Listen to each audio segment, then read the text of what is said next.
Hi, this is Mark at Dingdong's Garden. This is Einset.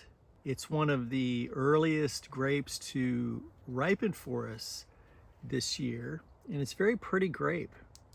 We have it growing in a 5-gallon pot in a hoop house, and I've got it on basically just drip irrigation here. And we started it last year from a cutting, and it's grown enormously over the last year and a half.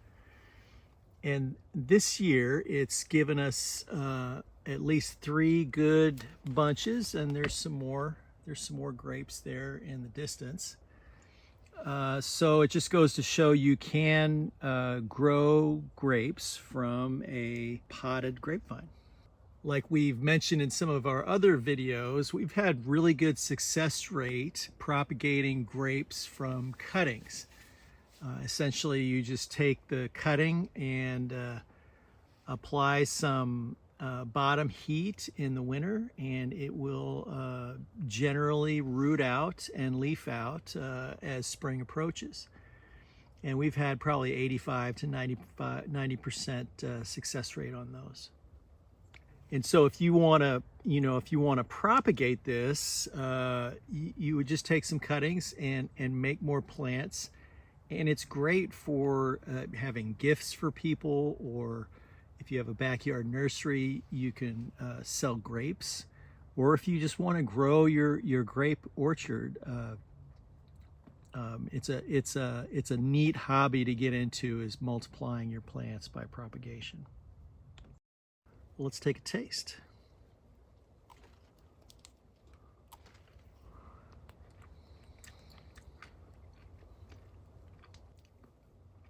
That's good. It's seedless. There's always except for the really modified stuff that we get in the grocery stores, you may find a seed now and then in what's a so-called seedless grape. So it's not really seedless, it's more like mostly not seeds, right?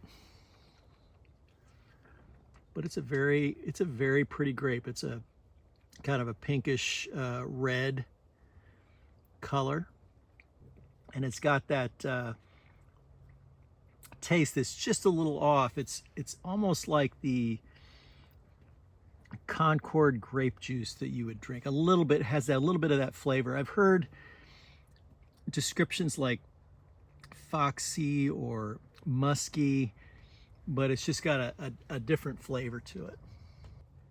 This is Einset Seedless Grape.